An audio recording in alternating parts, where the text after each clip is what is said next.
Eugene, Roseburg, and Coos Bay. Kval News at 6 starts now. Breaking news at 6, Kval News tracking severe weather tonight. Within the next 6 hours, Western Oregon could see heavy rain and the threat of flash flooding in and around the fire zones. Burn scars that are now cluttered with burned debris and loose ashy soil could turn into mud flows. Good evening, I'm David Walker. Thank you for joining us. Firefighters have been briefed on the potential weather impacts. We're talking about the possibility of flash floods or debris flows in areas that have already been burned. Fire managers on the Holiday Farm aren't taking any chances. They're halting non-essential operations starting now at 6 o'clock and until 6 o'clock tomorrow morning. Again, there is concern about trees and rocks falling. Homeowners that have not evacuated yet are being asked to either stay at home or evacuate and to not use any roads inside the fire perimeter. The Department of Forestry is putting out the word that debris and wind would be a concern for fires across the state. Well, a few storms already starting to develop across Western Oregon. The threat for severe weather over a charred landscape could cause more harm than good today. KVAL's Chief Meteorologist Josh Cozart keeping an eye on things in the Weather Center with a look at the potential for that severe weather. And David, all day it's been relatively quiet. It's been within the past hour or so that we've really started to see a lot of these thunderstorms develop. But just within our slight risk area, that's the color shaded in yellow. That's a Category 2 out of 5 chance to see severe thunderstorms. So what threats does that pose? Dry lightning could cause and start and spread wildfires rapidly along with those strong and damaging winds. And large hail, also something we will have to contend with for today. In addition to that, flooding a possibility with flash flood watches in effect through the Cascades for much of Douglas County through Friday morning and Thursday evening, respectively. Here's a look at that radar and satellite. Definitely seeing those storms track from the south to the north along the I-5 corridor or just slightly to the west. Already getting some lightning activity just to the west of Eugene and the Corvallis area as the air quality warnings remain in effect. We saw some clearing yesterday, not the case today. Anywhere from unhealthy to hazardous conditions still reside. Coming up in my full forecast, we'll discuss the timeline of that severe weather along with our weekend rain chances and when all of the smoke and haze should finally clear Western Oregon. David? All right, Josh, there are a lot of serious concerns and dangers that come with landslides or debris flows. They can be filled with boulders and logs and can easily travel a mile or more. They can also move very fast, in fact, faster than a person can run. And if you live, work, or travel in a watch area, you want to make sure you stay alert and pay attention to any updates, including evacuation orders. Also, listen for any unusual sounds. Those could include moving debris, things like trees cracking or boulders knocking together. And watch the water. If a stream or creek suddenly turns muddy or the amount of water flowing suddenly decreases or increases, that can be a warning to you that the flow has been affected upstream. And as always, of course, travel with extreme caution. Well, fire crews were focused today on an area of increased fire activity and extinguishing hotspots around homes on the Holiday Farm fire. The search there and the rescue team has been in place as well, evaluating more than 1,100 structures. The fire is burning 170,000 acres and it's at 10% containment. And new tonight at 6, there's an update. 714 structures are now listed as destroyed. 407 survived the fire. In a little under half an hour, there'll be a meeting with updates on the fire. You can watch that meeting on the Holiday Farm Facebook page. It will start at 7 o'clock. And we have a new video tonight from inside the Holiday Farm fire today. We caught up with crews working on those control lines and setting back burns to get rid of fuel. We'll have more video from the inside of the fire coming up for you tonight on KVAL News at 11. Well, the last 24 hours have been a whirlwind for many evacuees from that Holiday Farm fire. Many were told they would have to leave their hotel accommodations for a high school gym. KVAL's Keela McCormick talked with some evacuees and has the story tonight. It's sort of like a dream, nightmare. Yeah. At home, Toledo lived and worked in Blue River. His home destroyed by the Holiday Farm fire. What was going through my mind it was one of the most scariest moments of my life. Toledo evacuated and is now staying at the Holiday Inn in Eugene, along with many other evacuees. Last night, they all received a letter outside their doors saying they need to leave. It took my breath away. It actually felt like getting hit in the stomach or something. That is Michael Ortiz, and the notice hit him so hard because he's already worried about his health. I knew immediately I couldn't go to a gym. I'm third stage leukemia with very compromised immune system. The evacuees were told they'd be moved to Churchill High School in Eugene. The idea of so many people gathered in a group in the middle of the coronavirus pandemic came with a new wave of anxiety. Well, yeah, there was a lot of commotion and a lot of angry residents. The move was happening because University of Oregon is having freshman orientation and the hotels were previously booked by parents. But good news came on this yellow piece of paper early Thursday morning. It was a little relief. I felt, a big burden was taken off. When the evacuees were told they can stay, it was one less thing for them to worry about in this overwhelming time. That was Keely McCormick reporting. The contract between the Red Cross and the Holiday Inn has been extended now until October 3rd. The Archie Creek fire in Douglas County grew 3 acres overnight. Fire crews and members of the National Guard are mopping up hot spots near containment lines and structures around Panther and Canton Creek roads and also the Steamboat area. Air support is still grounded because of the thick smoke. Highway 138 is still closed while crews are cleaning up the roads. The Archie Creek fire has burned 128,000 acres in a little more than a week. Thousands of people have been evacuated and more than 100 homes have been destroyed. Kval's David Ochoa got a look inside that fire that has ravaged Douglas County.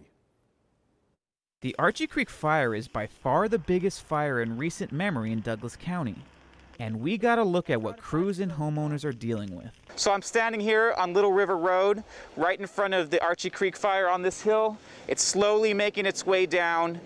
We have resources, plenty of resources down the road to take care of it. The winds are in our favor right now, so we're just watching the fire burn up some of the fuel right now. Iggy Riley and his wife live just at the bottom of this hill. They're under level 3 evacuation orders, but they've decided to stay for as long as possible. Daytime is all right, but when it turns dark around here, you can't tell distance or anything, and it's loud. I mean, very intimidating. It was popping and making all kinds of noises that you don't hear. He says he's too old to rebuild, so he's making his stand. If I have to go help these guys dig and put out stuff, then that's what I'm going to do. It's better than going to town and wandering and sitting around, and I mean, I'd rather be here. All his things are packed in the car so they can get out quickly if they need to. This is getting a little intimidating over there. It's very close to the fire brick that they cut in, closer than I'd like it to be, so. Yeah. They said it was going to come down the hill, and they weren't joking. It's coming down the hill. Dozer lines have been built to protect homes like Riley's. This crew is going up to fight back the fire on the line. We're out here further down on Little River Road, and we're right here where the fire has burned down to the road. It's created a kind of a rock slide situation, so we have some people here making sure that people are staying off the road because, as you can see, rocks are constantly falling down onto the road. So it's a very dangerous situation. The fire is 20% contained, and more than 1,000 people are assigned to it. Reporting in Douglas County, I'm David Ochoa. The latest tonight on the next round of coronavirus relief. Despite pressure growing to reach an agreement and a $1.5 trillion proposal from the Bipartisan Problem Solvers Caucus, Democrats and Republicans still cannot agree on a cost for the next relief bill. Democrats say what Republicans has offered up is not enough to help people and businesses. They say at least $2.2 trillion is needed. Republicans are concerned a higher cost could mean a loss of support from their party. We have a massive problem in our country. We have a massive problem, and they put forth not only a skinny bill, and now as Mr. Schumer says, an emaciated bill. Americans still need relief for the economic fallout of this pandemic response. Congressional Republicans have come to the table with a targeted proposal. Democrats continue to delay COVID relief to pursue an unrelated liberal agenda. In contrast to others in his party, President Trump has expressed his support for more spending in the next relief package, including another round of stimulus checks. He says he believes he can convince other Republicans to get on board. Well, next here on Kval News, what's behind a sudden spike in coronavirus cases? We get answers from Lane County Public Health. New video out of California capturing what it's like on the fire lines, how close the flames get before firefighters retreat. Amid the wildfire surge, Lane County is also seeing a spike in coronavirus cases. Lane County reporting 23 new cases today. Public Health says 85 people are infectious, a new record for Lane County. That trend putting us further away from in-person instruction at schools. Several new cases are connected to celebrations, with a recent outdoor birthday party resulting in 15 cases. Another party at a restaurant resulted in 9 new cases. And Public Health says people need to be serious about following guidelines. Now is the time where we need to plead with the community to please prioritize the health measures that will help prevent the spread of COVID. We're in the worst situation that we've been so far in the outbreak. Davis says these gatherings also result in numerous people who need to be contacted by Public Health. There are 14 deaths connected to coronavirus in Lane County, more than 900 total cases. And overall, Oregon saw 215 new cases, but no new fatalities today. The state total stands at more than 30,000 cases and 521 deaths. The Oregon Health Authority says it will soon look at wastewater to study the prevalence in more than 40 small to medium-sized communities. They'll do that weekly for the next 30 months to better understand the spread of the virus. Hey, time to move the hose line up. Caught on camera, video from Merced, firefighters in California capturing what it's like on the fire line. More than 3,000 personnel battling that fire in the Sierra National Forest. It's burned nearly 245,000 acres and is 18% contained. Thousands of people here in our area are in need because of the massive impact of the Holiday Farm fire. Kval News and Sinclair Broadcasting are partnering with the Salvation Army to give those in need a helping hand. The local Salvation Army has been feeding firefighters, and they're giving gift cards and supply boxes to evacuees. Your money goes straight into the local community, helping them with their immediate needs as well as recovery. We want to put all that money back into the services and the programs that we have for others. And we are here before the fire started. We've been in Lane County, and we'll be here long after they're gone. And if you have the time to give, they're looking for volunteers to help out, providing services to evacuees. You can play a big part in our Sinclair Cares Western Wildfire Relief Campaign. You can go to our website, that's kval.com, make a donation that will help provide emergency services. That includes water, as many as 10,000 daily meals, counseling, financial assistance, and so much more to those who need it. Sinclair will also be matching the first $25,000 in national donations. Just click the Western Wildfire Relief Campaign tag on kval.com. Well, the Pacific Northwest is dealing with raging wildfires. In the Gulf states, it's heavy rain. We'll show you what's hindering recovery efforts there tonight. Plus, severe weather continues to take aim at Western Oregon. We've already seen several thunderstorms develop across our region. We'll take a look at the timeline of when these storms move out in my full forecast.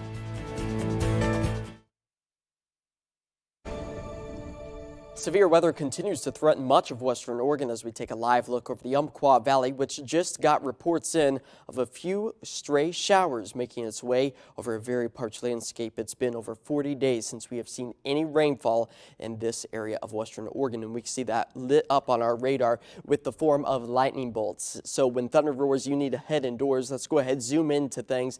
We're starting to see those thunderstorms develop just on the west side of the I-5 corridor along with the western half of the Willamette Valley. A lot of lightning embedded within these thunderstorms, and there's those quick-moving rain showers that race through the Kval Valley. Still likely going to be seeing several more of those develop over the next 12 hours or so. That severe weather potential does remain for the rest of tonight. The yellow shaded area, that's a slight risk. That does include the I-5 corridor of the Willamette Valley, the Kval Valley included within that. That's a 2 out of 5 chance to see severe thunderstorm start and develop rapidly, also creating a lot of lightning, which could have the potential to start and spread wildfires over our parched landscape, as the strong and damaging winds aren't going to help fire crews in the least. And the large hail, also a possibility. Here's a breakdown of the timeline of these thunderstorms. Right now, the Pacific Range is getting in on them. The Willamette Valley will see the storms track their way a little bit further to the east right around 8 p.m.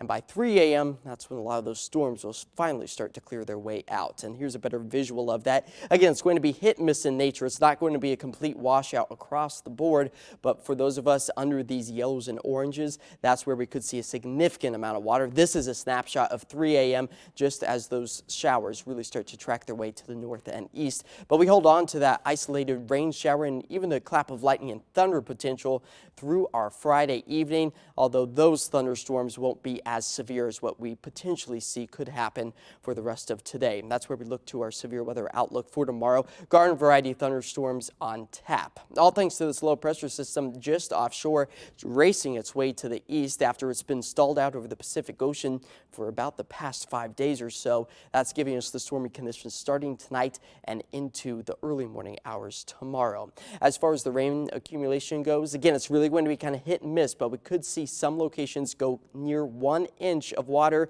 That's something we don't necessarily want to see over those freshly burned areas. As far as the smoke and haze goes, continues to track its way ever so slowly further to the east thanks to a southwest wind. So once we get into our Friday evening, that's when we should start to see that smoke and haze clear out once again. But you'll notice these hot spots that will continue to produce smoke until those fires are completely extinguished. 60s, 70s, those are our daytime highs through the southern Willamette Valley for tomorrow with south winds 0 to 5. 7-day forecast for the Eugene-Springfield area shows the rain showers continue Friday. They lessen on Saturday, and we usher in the first day of autumn on Tuesday with a bit of a weather pattern change with more rain on tap by the middle and end of next week. 50s and 60s for our highs tomorrow. Out and along the coast, a hit-miss shower or two, a possibility, so it won't rain from sunrise to sunset, but you will get a few raindrops as temperatures sit slightly above our average of 65. Kval Valley highs into the 70s tomorrow after overnight lows fall into the mid to upper 50s. 7-day forecast for Roseburg. The rain on tap for our Friday starts to lessen on Saturday, but temperatures below our average of 79. Quite the contrast to where we were this time last week with those well above average temperatures, David. Yeah, we'll just be hoping for not too much at once. Yes, we definitely need the rain, but too much of a good thing can become a bad thing. All right. Well, Josh, thanks for keeping an eye on it. Right now, a massive recovery effort is underway along the Gulf Coast. Hurricane Sally tore through the region yesterday. At least one person is dead, another missing in Alabama's Orange Beach area, not far from where the storm made landfall. One of the biggest issues is all the floodwater with nowhere to go after Sally dumped more than 20 inches of rain in some areas. It's really upsetting me because, you know, this is my home and I don't want to lose my home. The governor of Florida is warning residents any body of water in northwest Florida could see a rise in levels over the next few days because of Sally. In the county that includes Pensacola, a 3-night curfew is in effect. There is new information tonight from the South Coast. Coos Bay police officers have been cleared of misconduct related to a protest on August 8th. A video circulating on social media caught the attention of the city, and the post claims one officer pushed a pregnant woman to the ground, and throughout the day, officers were holding up white power hand signs. Well, a private investigator interviewed citizens and police officers and reviewed video from the events. He said there was no evidence the accusations were true. There are no videos, no pictures, nothing actually showing an officer flashing white supremacy hand signals. And while that, I believe that's significant given the large number of people using cell phones and recording events. We reached out to an organizer of the protest for comment on the investigation, but have not heard back.